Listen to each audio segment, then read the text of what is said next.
Greetings all, and welcome to the All Things Happy and Healthy vlog with yours truly, El Grinnell. So for those of you that have been following along, you know I've been bringing in guest experts, and that's because I've never claimed to know it all. And what I like to do is to find people that are truly passionate about things that will empower your life. And because when people are experts, they're very passionate, and passion leads to action. It gets you off your butt and moves you to action. And, you know, the vlog is all about moving you to action. It breaks my heart that this would be something that just becomes shelf help or just one more thing that you've done, but you're still the same person. And that's why today I have with us Mary Jo Rennert. She is the award-winning author of You Are Still Beloved: When Your Long-Term Marriage Ends in Divorce. And her passion is to help women that have been broken and hurt and possibly even hopeless after what a divorce can do, especially long-term divorce, but any divorce, and to help people reconnect with the love. And I'm all about love, and especially the word beloved, which is in her book title. So welcome, Mary Jo. Oh, thanks so much for having me, Elle. It's always such a pleasure to talk with you. I know, happy to see you too.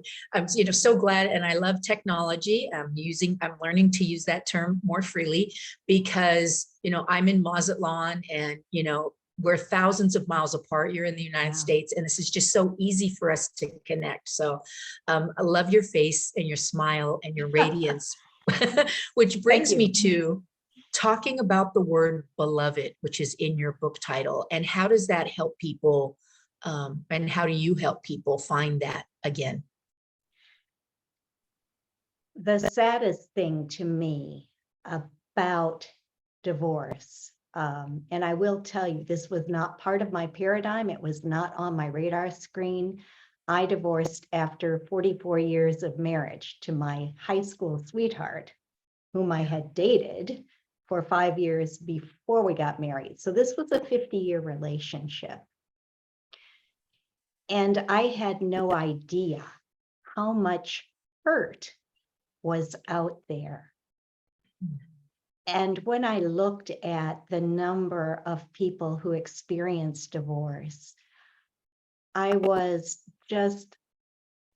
that broke my heart. And I knew how important it was for me to know who I am beyond any earthly relationship, beyond who I was as a wife, as a lover, as a friend. It's very important to know who you are as a person and to know that you are beloved. You are loved by God, regardless of what's happened to you, regardless of what you've done or what you haven't done or what someone has or has not done to you. And so, some people write a book and they agonize over what the title is. I had the title before I had the book because it's my core message to men and women. Regardless, you are still beloved. Mm-hmm. And when I heard that title, it resonated with me right away. I didn't know you, so I came out of a 24-year divorce many years ago, and wish I had that tool and to help me through. So many people, they belittled me, they shamed me, they stopped talking to me. I had trouble, not so much with my side of the family, but even with the kids, because divorce is definitely challenging for children. Yes. And it was, I still say today, even though it was many years ago, and former hubby and I are friends today, that it was the darkest 2 years of my life. Yes. And it doesn't have to be that way. I mean, yes, we have lessons to learn, but what advice do you have to somebody right now who feels like they're in the darkest place of their life with this divorce? You won't always be there. I will tell you that. but time alone does not help you recover. You have to, I always say there's three major steps. You have to heal the past. You have to look at your present and make sure it's stable, improve what needs to be improved. And then you have to be able to design a roadmap for the future. So it's really important that you do the work to heal from the grief of divorce. I mean, I've known women 10, 20, even 30 years after their divorce, who, when they talk about it, are still as bitter and as hurt and as sarcastic as they were when it first happened. Yeah. And that influences everything about them. Yeah. And it doesn't have to be that way. In fact, if you're stuck, it doesn't matter how long it's been since your divorce. If you're stuck, there are tools to help you be able to heal. You know, your divorce is it's one bad thing that happened over a lifetime. And it may be the straw that broke the camel's back. So it helps to look at your life and see, you know, what other losses have you had, and where does this fit in, and be able to, in a healthy way, grieve those losses appropriately so that you can move forward. And I've And so, seen amazing things happen when people go through that process. yeah, absolutely. And I've seen, you know, just through your book and the work that you do, how you can help people see their own light, right? To find their own light at what I call the darkest point of my life, or whatever it might feel like to Right. other people. And so I'm a huge fan that you gave 3 steps, because this vlog is all about, I give 3 steps all the time, and my people laugh about it. Like, here comes the 3 steps. And so can you repeat those just in a nutshell about okay. It's heal the past, Mhm. improve the present, and design a roadmap for the future. Yeah, because when we do that, and I don't want to say that it's easy, but when we know we have those action steps and we get on that road for recovery, then the bitterness falls away, the resentment falls away. You know, like I told you, hubby and I are now friends. I know people that are divorced, that all ties were cut and there's no communication, you know, and that took a while, and it was a process. And so it's important for people to remember that we have the wing of action and the wing of faith.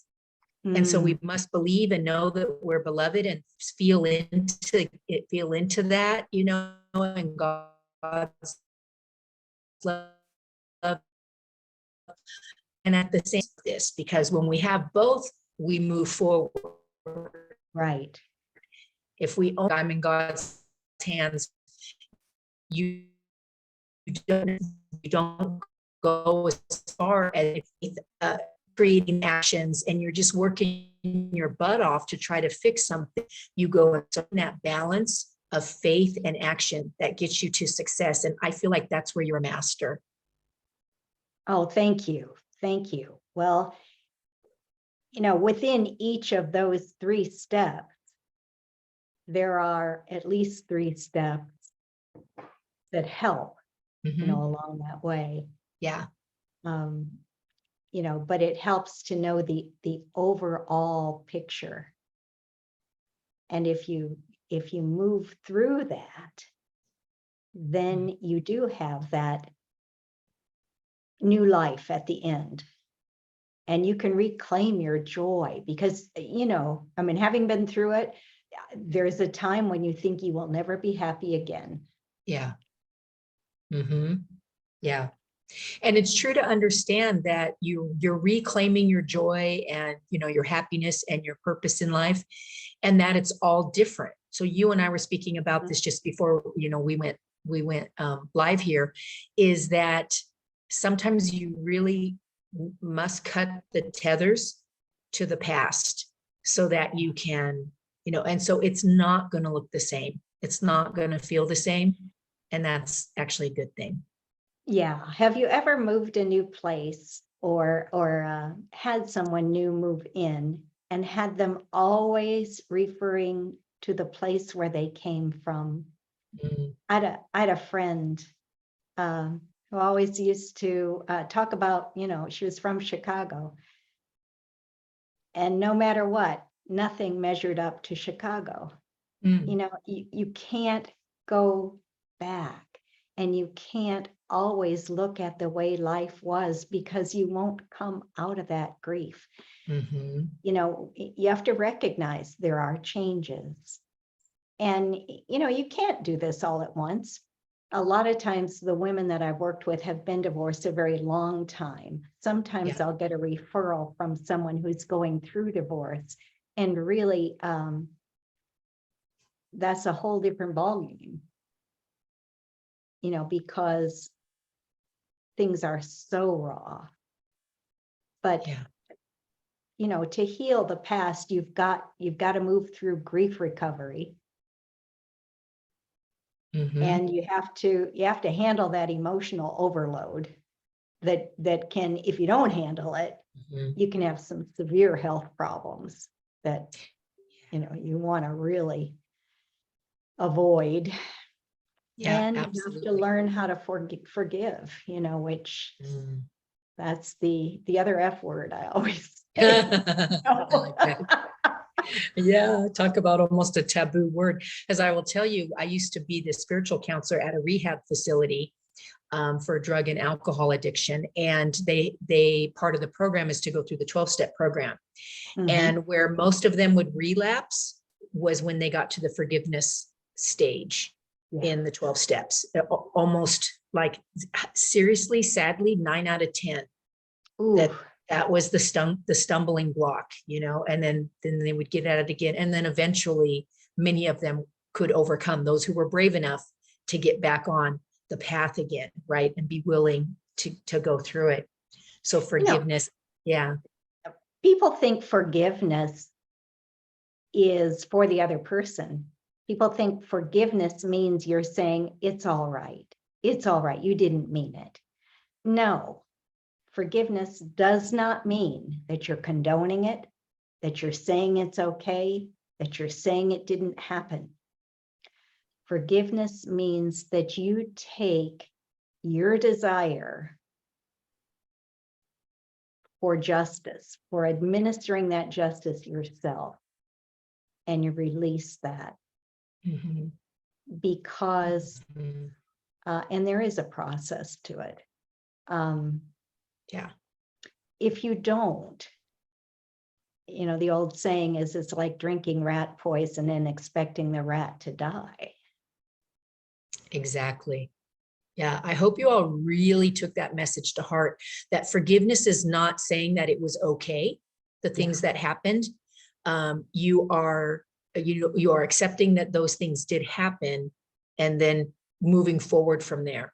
So many times you're still holding these people at arm's length. You're not letting them back into your life and all that kind of stuff, but you're drawing the line on it being finished. And it is not a process where you have to confront them and say, I forgive you. That's not part of it at all. Ever. I mean, if you want to do that, that's fine. But usually that will be received as a threat. It's, so, if you can mutually come to the point of that, that's fine, but don't expect that. And that's not how I approach it at all. I love that you said that, Mary Jo. And maybe that's why the rehab facility, well, part of the 12 steps is to do it in person. And that kept people in the rehab program coming back. Whereas you're solution oriented, like you're just the one that needs to release and let go so that the healing can begin. Yeah. I mean, it's very threatening to say that you have to confront someone and say, I forgive you, especially if they have maybe physically hurt you. I mean, that's putting people through that trauma again. Right. And so, 12 step is wonderful, but I vary from it on that. Good. I'm so happy. I mean, I know that now, right? Because that was many, many years ago. But at the time, I just, just saw the failure rate of that. And Wow. it's exactly triggers the trauma again, especially because Yeah, you're physically in each other's vibration, right? And so right. there are so many ways, and I feel like you found the peaceful way to do this. Not that it means it's not going to hurt as you go through some of these processes, but it's in no way debilitating or sets you back. There's no like backstepping with what you do. Right. You do step into the past at time, to bring things into the future, well, the present. Mhm. But it's a process that is, the word is benevolent. That's a good way to describe that, Elle. Um, a lot of grief involves undelivered emotional communications. Mm-hmm. And I get a lot of this from the Grief Recovery Institute where I trained. But that doesn't mean that you deliver those communication to that person. There are ways to discover what you hold inside that you have a need to express. I mean, whether somebody's died or whether, take for instance, okay, in my own case, every single morning after my divorce, when I would step into the shower, I would go on autopilot and my brain would kick in with these imaginary conversations. And they would always end up with that unanswerable question, why?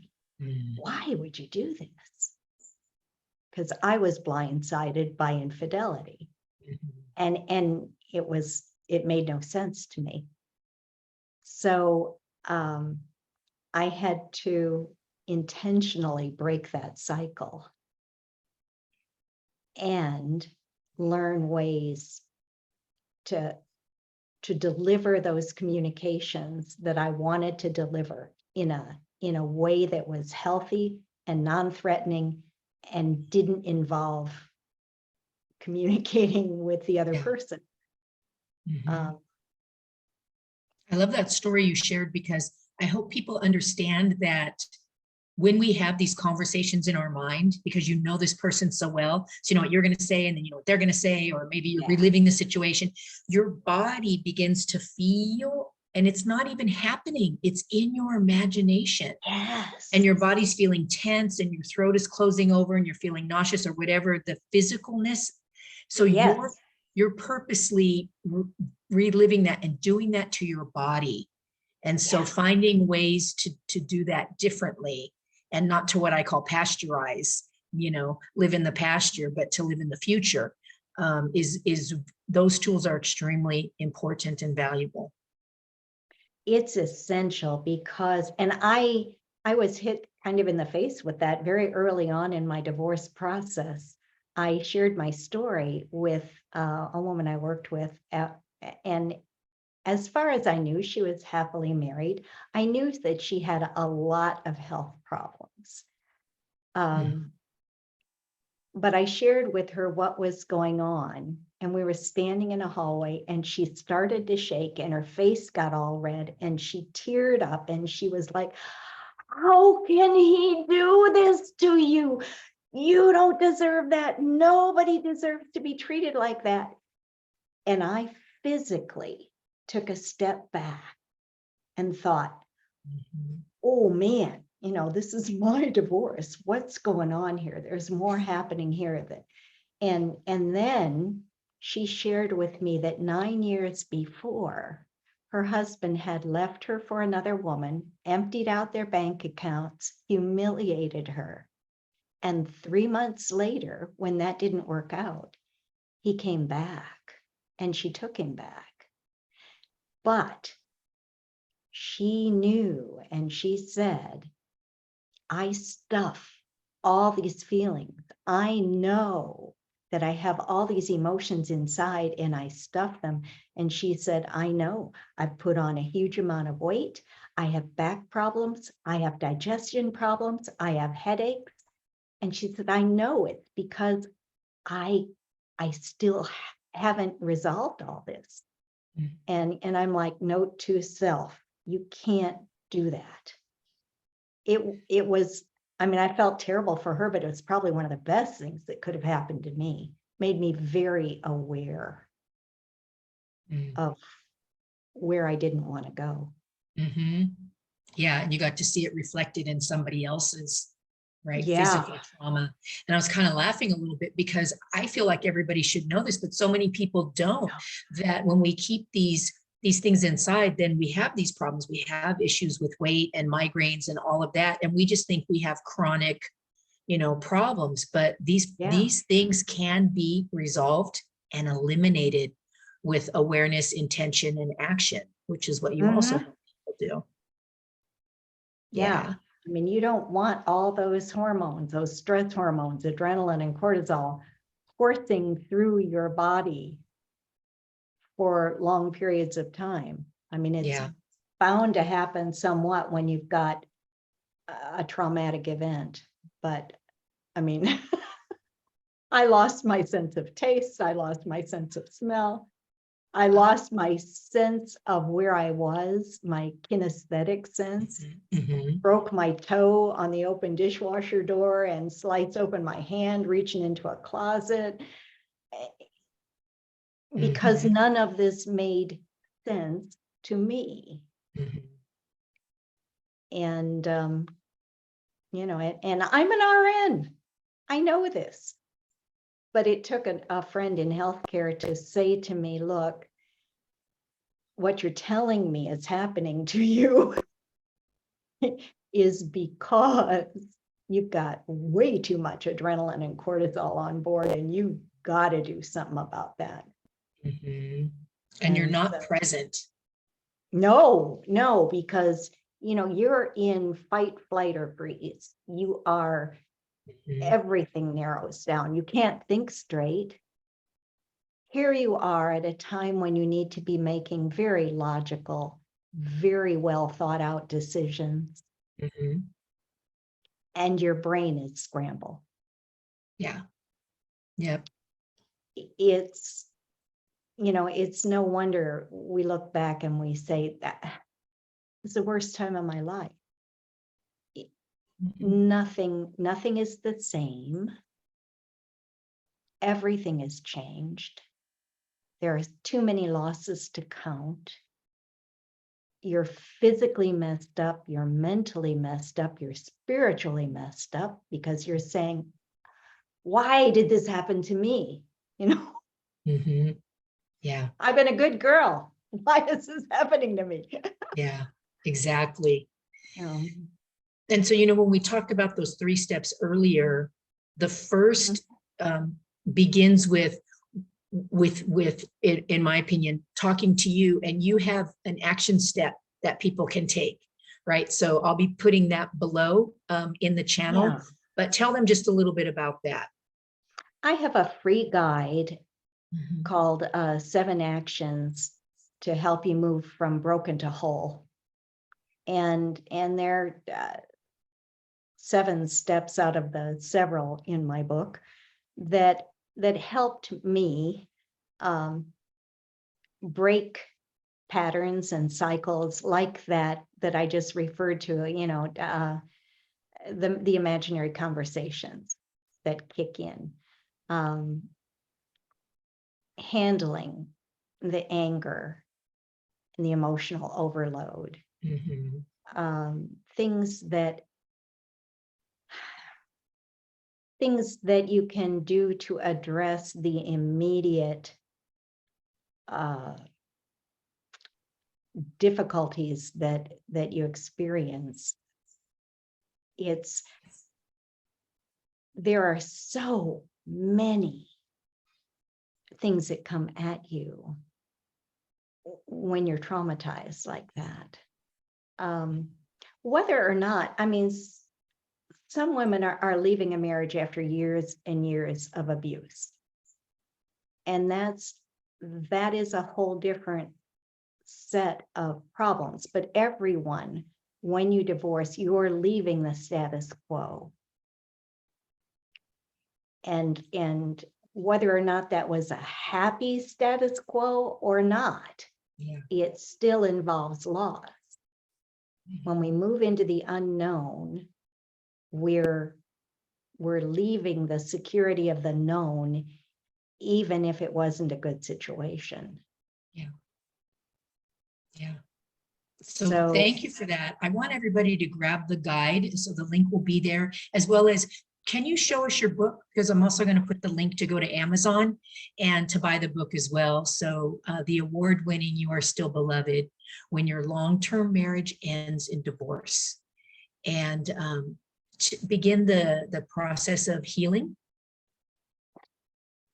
because it's possible.